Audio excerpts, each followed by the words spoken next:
Welcome to our vendor pricing webinar. So this is related to inventory, but like I mentioned, if you don't have inventory, this can just be a helpful tool. So you can maybe get a little bit more familiar with how our inventory works. So I'm going to go ahead and share my screen.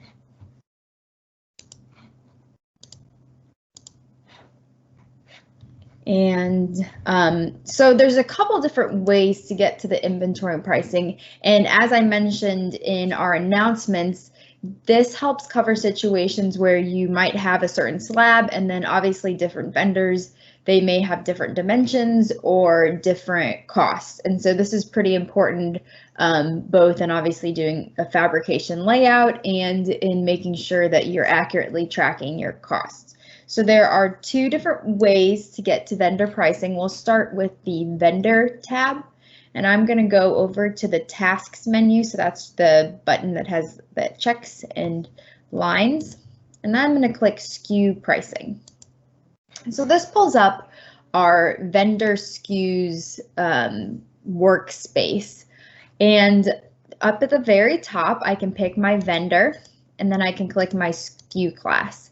Now there are two different options here. If I just want to see my Granite for you the SKUs, I'm going to retrieve existing vendor SKUs just for the selected vendor.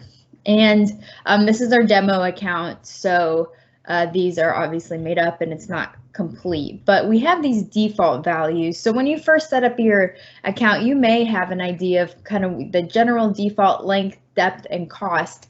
But then on this right side, this is where you can set the specific values for this vendor. In this case, again, Granite for you.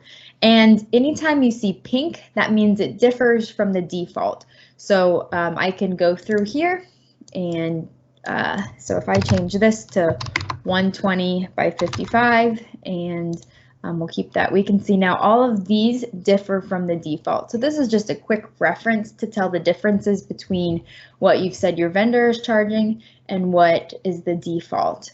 The other option, which I think this can be pretty helpful, is if you click record records for all vendors and you retrieve existing vendor SKUs. Now this is going to pull in all your it's going to pull in a specific SKU and then line up the vendors. And so this can kind of be a little bit of a quicker way to update these values for each vendor. So you can go through each of your SKUs, in this case, Absolute Black, and I can see the differences between Granite for You and Rock You vendor. So Rock You matches the default. I can tell that line is all white, and Granite for You does not match the default. So this is one way to get to this vendor SKU page. I guess the last thing I will also show just on here is if you have a new vendor, so let's say XYZ Granite, and I'm going to retrieve existing vendor SKU. So right now XYZ Granite does not have any differences. We haven't started recording the differences in the vendor length, depth, and unit cost. So if you were to pull up XYZ Granite, slab for XYZ Granite, it would fill in the default values. But if you wanted to say, no, I need to specify the dimensions and cost for XYZ's Granite slabs, you can choose to either, we can create new vendor SKUs. You can either fill in with default values or fill in with null, which means it'll just kind of be a blank slate. So if I create new vendor SKUs and pre-fill with default values, we can see all of these are matching what the default is. If I had selected pre-fill with null values, this would all be blank. And again, this is our demo account, so that's why a lot of these are blank. So yeah, you could either kind of start with a blank slate, or if we know they're mostly the same, but I want to go ahead and change a few, you could also do default values. So this is the vendor SKU page where you can kind of set these specific values. So again, I'm on the vendor page and I go to tasks, and then I can click SKU pricing. The other place where you can set these SKUs is if I go to administration and go to SKU items, and I pulled this over, there's a button in this middle section on the left hand side that says vendor SKUs, and so that'll pull up the exact same module. So those are just two different places where you can grab this information. So why this matters, I'm going to go back home and then go to inventory, and I'm going to create a pretend order. I'm going to add a new inventory order, and I'm going to select my granite for you. So if I add a slab of granite 3cm with absolute black, we can see it's pulled in this cost of $7.55 dollars per square foot. And now I'm going to change this to rock U and add a SKU, and this time it's going to pull in the 6.44 value. And so obviously you wouldn't want to necessarily change your vendor halfway through, but this would allow you to make sure that you're pulling in the right cost and dimension information for a specific vendor. The other place where we can see this mattering, I'm going to go to the customer tab and create a new area and give it just a basic top. I'm going to pull in absolute black and set the edge default and calc and save. And now I have my, I can open and close slab details in this left-hand side. I'm going to add a slab. And so if I pick granite for you, it's pulling this 7.55. If I change that to rock U, it changes it to 6.44. So this is a way that you can make sure the slabs you're setting in the area module have the right cost.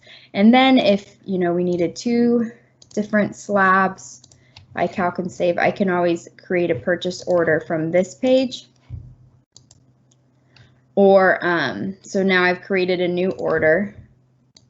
Or if we go back to this order that I set up, oh, so it just actually pulled in. I had those 2 rock U that I created, and it just brought these 2 in. I can also, if I go up to tasks again with the checks and the lines, if I hit this button, I can pull a report, and that will pull the purchase order with price.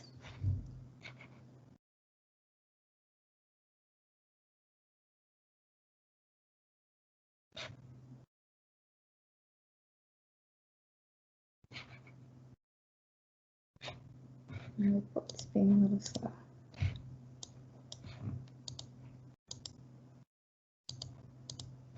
Let's try running that again.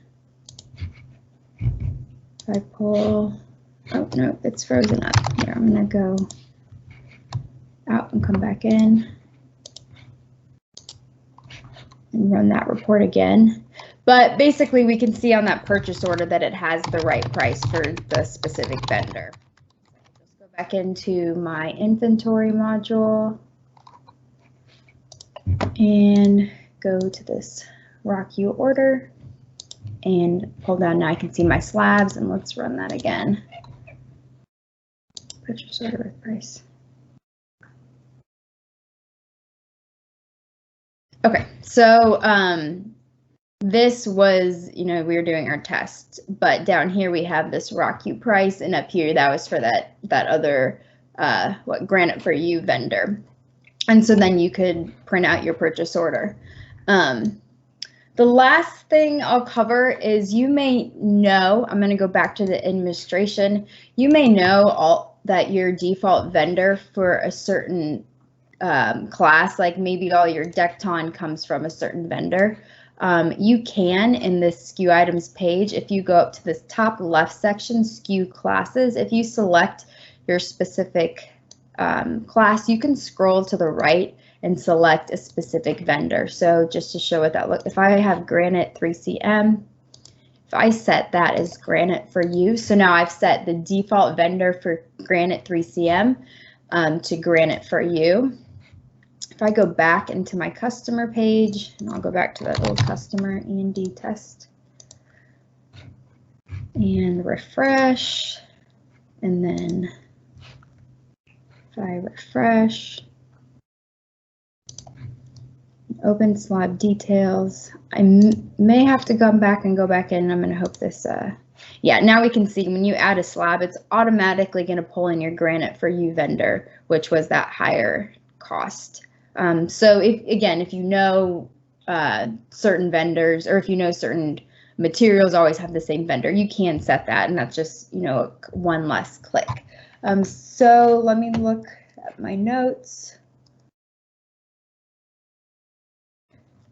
Yeah, I think that kind of gives a basic overview of how vendor pricing works and how to set that. Again, a good just initial place to start is go to your vendor and go to task and SKU pricing, and then you can pick your different vendors. So as always, we are here to help if you have questions in getting this set up.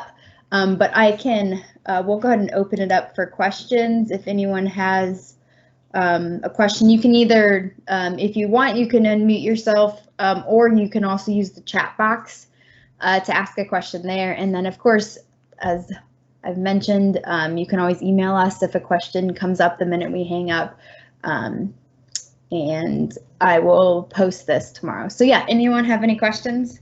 Or if anyone's using this and has comments on how it's been working for you, that's great too. We'll wrap it up and we'll see you all at the next webinar. So thank you all.